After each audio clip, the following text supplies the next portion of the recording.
What is up, YouTube? This is my first YouTube video. Slay.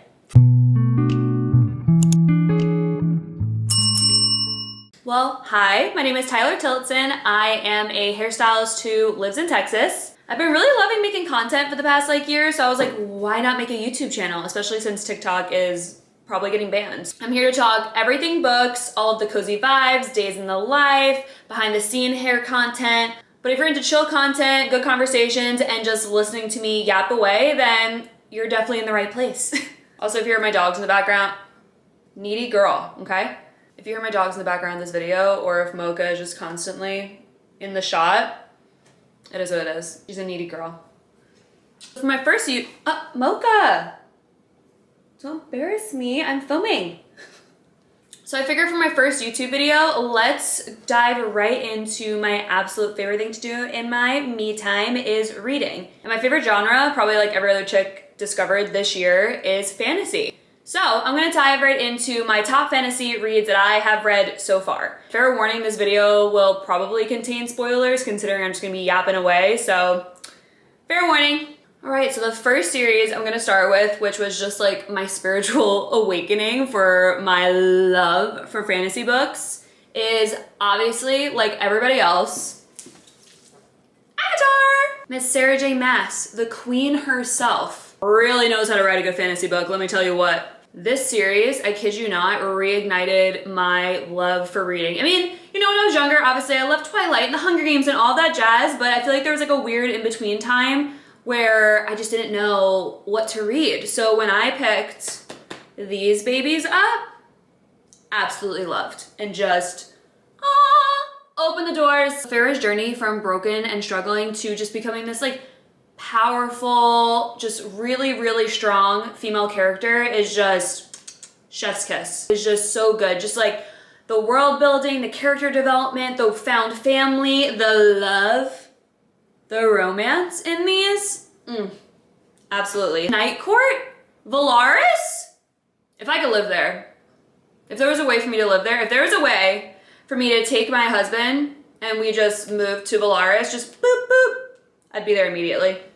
It's all things emotional, magical, intense, so if you are into that, pick up these books. If you just want to be like so self-consumed and sit in your room for hours and just get lost in a fantasy world, this is it. It's not just about the romance, even though Rhysand is absolutely delicious. The healing, the growth, the Farrah finding herself and just like rebuilding her self-confidence, it's so good. And the way Sarah J. Maas writes, you feel all of the emotions, if that makes sense. Like, it's just so self-consuming, and what I felt reading these books, I felt it in my heart, you know? Especially Nesta's book, because I know some people are not a Nesta fan. Hot take, I am a huge Nesta fan. You just feel all of the emotions in her writing, and it's just so good. The Fae, the Bat Boys, the Shadow Daddies.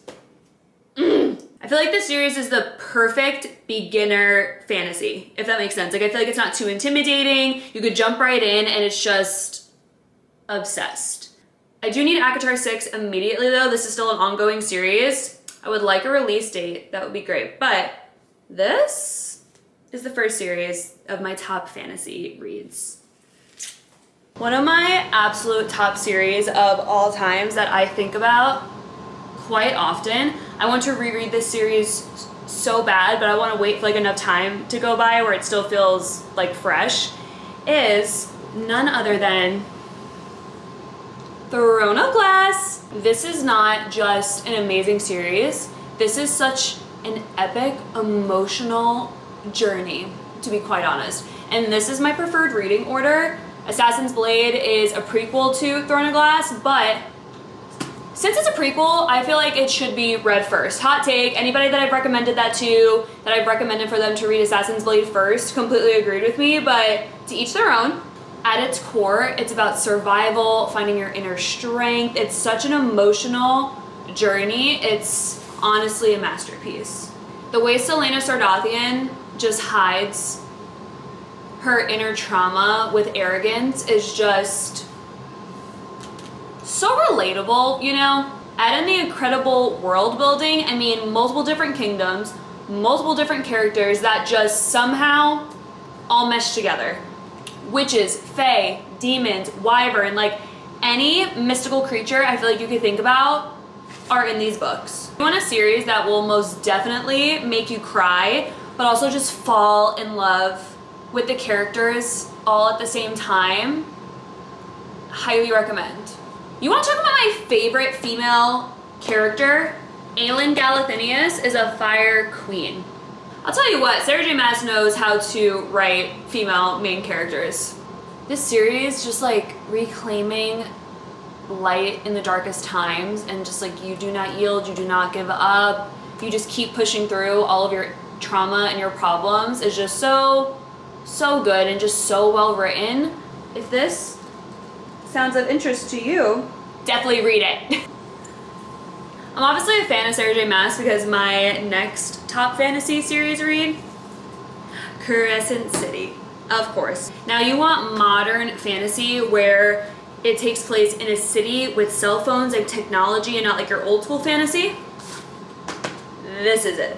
If you want a plot twist right in the beginning of the series, something that hooks you in the first 50 or so pages, this girl does that to you.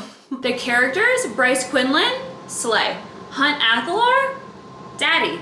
These are all the different types of creatures that come from Throne of Glass and A Court of Thorns and Roses in one world. And you want to talk about what's absolutely mind-blowing? Spoilers, look out. The fact that Sarah J Maas can connect Throne of Glass and ACOTAR, those separate worlds, all together in this series is amazing. You want to have a 16-book multiverse that is so self-consuming, you have to read Crescent City because it's what ties Throne of Glass and ACOTAR together. It just makes so much sense. The action is just non-stop in this book. The love, the fighting, the loss, just everything in this is just so good. I feel like all Sarah J Maas's books are technically like found family, creating your own family and this and that, and this series definitely follows all of that. So if you want to connect all those books together, Crescent City is 100% a must. This one might be a hot take because I have seen a whole bunch of videos of people either loving or hated it, but I was a girly who loved it. But I personally think From Blood and Ash is a must read. There's forbidden romance, plot twist, and the magic in this is pretty cool. All the ancient gods, the immortals, there is a curse taking over the kingdom. I mean, just a lot of building in this one. I could definitely see why some people wouldn't like it. It is a little bit slower of a build. It is an unfinished series as well. There's one more book coming out, but I don't mind a slow build, honestly. I feel like if I'm gonna be completely sucked in by every single book within the first 50 pages, then it's just the same type of book all the time, if that makes sense. The vampires in this world are dark and immortal and somehow connected to the gods. Totally here for it. But the main character, Poppy, I love her. And the male love interest, Castile, yes please. In my personal opinion, I think this series has it all. Magic, twists, forbidden romance, immortals, gods, all the things. Like I said, it is a little bit slower, but I am personally a huge fan. Highly recommend. Now, if you loved From Blood and Ash like I did, then the prequel series is a must. The Flesh and Fire series. Like I said, it's a prequel series, so it dives deep into the origins of a world that you're already hooked on from Blood and Ash. But this series is definitely a little bit more focused on the gods that we know about in From Blood and Ash. So if you want to know the whole backstory of all of those, this is for you. I personally read From Blood and Ash first and then this whole series. There's a different type of reading order if you want to like go back and forth between the series. I don't know exactly what that reading order is, but apparently that's a really good way to read it too, because you kind of do jump back in time, obviously, with this series. So you do have to remember, you know, who's related to who in From Blood and Ash and the gods and this and that, because these books immediately jump right into it. And Seraphina, the main female in this, who just, her fate is tied to the gods. And then she falls in love with a god. Nyktos? So good. We love Daddy Nyktos. Slow burn relationship in this, top tier. Definitely not as slow as From Blood and Ash, but definitely a good slow burn. I really definitely think this series is a must, especially if you want to understand all of the backstories and everything in From Blood and Ash. And then, like I said, From Blood and Ash is an unfinished series. The last book is coming out this summer, I believe, which will tie all these worlds together. So most definitely a must read, in my opinion. Especially if you loved Twilight growing up and the Vampire Diaries and all of that. You want that, but smut and adult version. I know you do. Read these. Next up, we have Kingdom of the Wicked, 2 of the spin-off series. So Kingdom of the Wicked is a 3-book series following one of the 7 princes of hell, Wrath, and his love interest, Amelia, a witch, if I might say. So good. I love the deadly magic in these and the ancient curses, and just the gothic vibe in these books is just top tier. So Kingdom of the Wicked, these 3 books follow Prince Wrath, but then Throne of the Fallen and Throne of Secrets. They're both spin-offs, and now she's coming out with books that will follow this other 7 princes of hell. Well, I guess the 6 other ones, right? The 6 other princes of hell, since we already did Wrath. But they are just 1-book series, so they're just standalones. You don't necessarily have to read Kingdom of the Wicked to read these, but if you want to understand the world and the curses that are falling over each circle, then you kind of do need to read Kingdom of the Wicked, but they're really good, so highly recommend. But it's definitely a different type of magic than any of the other books that I've read, but I love connecting the witches and the princes of hell. So good. Kingdom of the Wicked, I personally felt was a little bit more, not necessarily YA, but not like super adulty, you know, but then she really hooked up the spice in these last 2 books. So if that's something you'd be into, highly recommend these guys as well. Next up, we have the Powerless series by Lauren Roberts. Oh, these were so good. I quite literally read each of these books in a day. Like, I just could not put them down.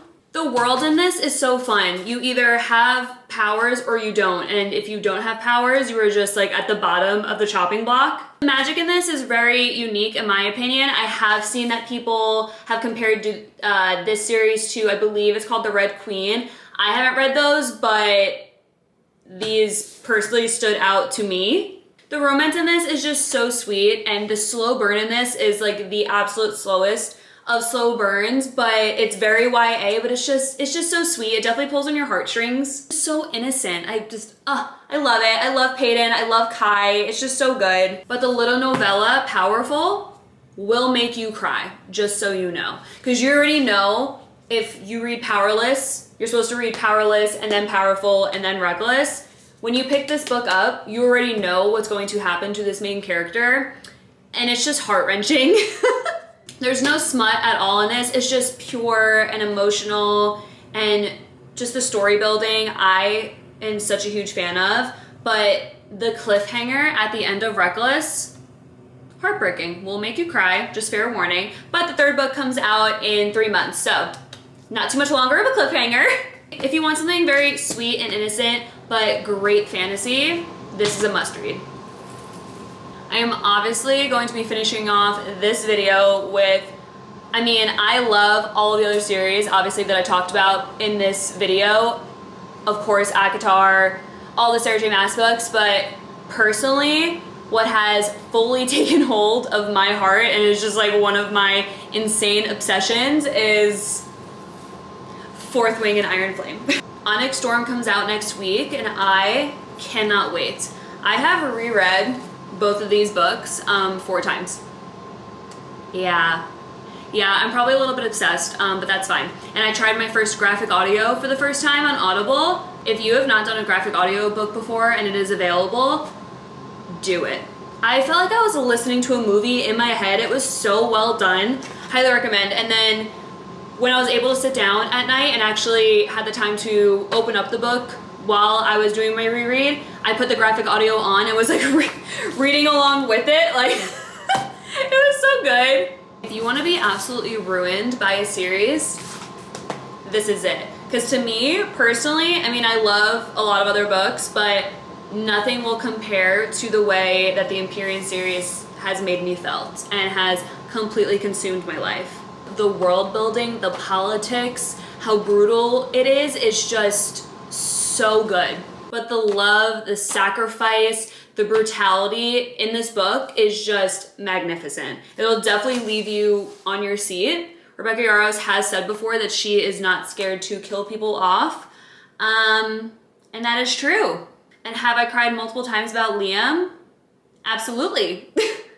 But the shadow daddies of all shadow daddies, for me, is Xaden Ryerson 100% of the time. Honestly, feel like a lot of the way that she writes, I feel like she's reached into my chest and just squeezed my heart, you know? The dragons, the rebellion, the war. Honestly, this is an unfinished series. Obviously, there's only 2 books. The 3rd one is coming out. There's going to be 5. I'm scared. I'm a little scared because these 2 were pretty brutal, but I'm also very excited. If you want a series that will take over every single thought you have in your head, then this is it. Every time I have finished these, I just find myself wanting to go back and read them again, hence why I've read them 4 times. But now I'm fully prepared for Onyx Storm, so that's why I like to think about it. But this series will make you laugh, cry. The romance in this will leave you so giddy and kicking your feet and blushing a little bit. So good. It's addictive, it's intense, and for me personally, it's everything that I want in a fantasy series and just a book in general. My top fantasy read is 100% Fourth Wing and Iron Flame. The Empyrean series is a part of me now. Those are all my top fantasy series so far. I hope you guys really enjoyed this video. But if you guys have any other books that you think that I would like, please drop them in the comments below because I am a huge book girly. Love all the book recommendations. So if you have anything else that you think I should read, drop them in the comments below. But if you liked this video, please like and subscribe, and I will see you guys soon. Bye.